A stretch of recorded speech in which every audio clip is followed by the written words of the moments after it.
ஒரு பக்கம் மலையும் ஒரு பக்கம் கடலும் சேர்ந்த ரொம்ப அழகான சிட்டி பெங்களூர். இவங்களோட ஸ்பைசியான குயிசின் ரொம்ப ஃபேமஸ். பர்டிகுலராக இவங்க யூஸ் பண்ணுற பாடிகை சில்லி காரம் கொஞ்சம் கம்மியாக இருந்தாலும் டிஷ்ஷஸை ரொம்ப ரிச்சாகவும் கலர்ஃபுல்லாகவும் பண்ணும்.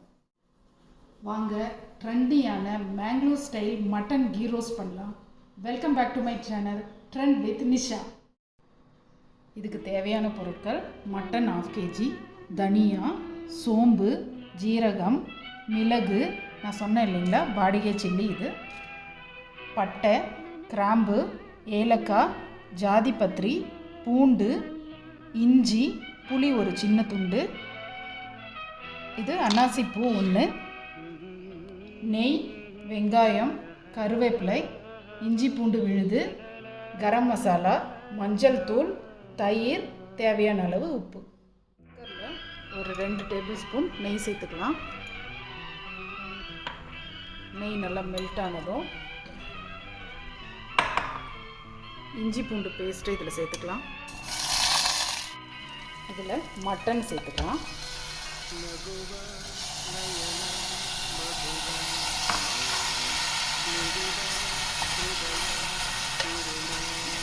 மட்டன் சேர்த்துட்டு மஞ்சள் பொடி, கரம் மசாலா இதில் சேர்த்துக்கலாம்.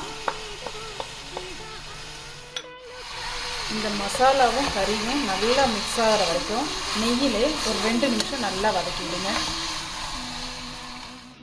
இப்போது கறி நல்லா வதங்கிடுச்சு. கறிக்கு தேவையான அளவு சால்ட்டு போட்டுக்கலாம். போட்டு இது முழுகிற அளவுக்கு தண்ணி சேர்த்துக்கலாம். குக்கர் மூடி ஒரு 3 விசில் விட்டு எடுத்துக்கலாம். கறி வேகிற டைமில் ஒரு பேனில் இந்த மசாலாவை எல்லாத்தையும் சேர்த்து ட்ரை ரோஸ்ட் பண்ணி எடுத்துக்கலாம்.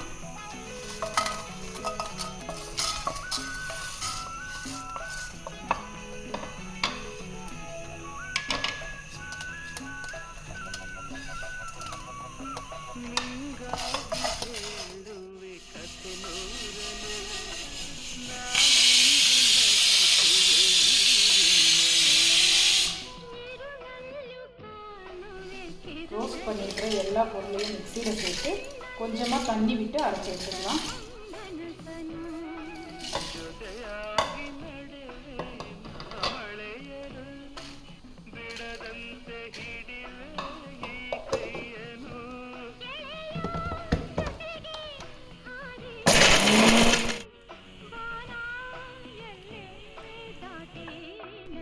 கடாயில் ஒரு 3 டேபிள் ஸ்பூன் நெய் விட்டு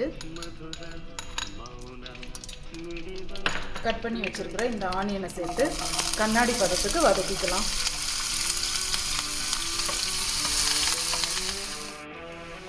இந்த வெங்காயம் கண்ணாடி பதத்துக்கு வந்துடுச்சு. இப்போ நம்ம அரைச்சி வச்சுருக்கிற இந்த பேஸ்ட்டை இதில் சேர்த்துக்கலாம்.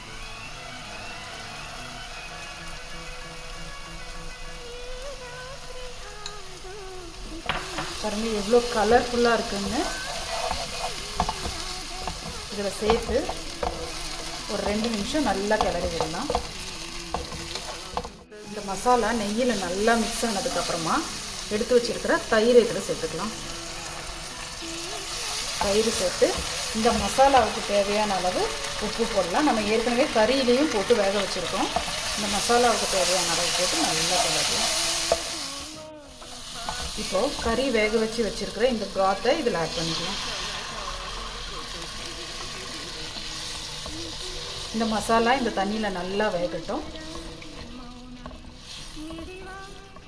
இப்போது வேக வச்சுருக்கிற மட்டனை இதில் சேர்த்துக்கலாம்.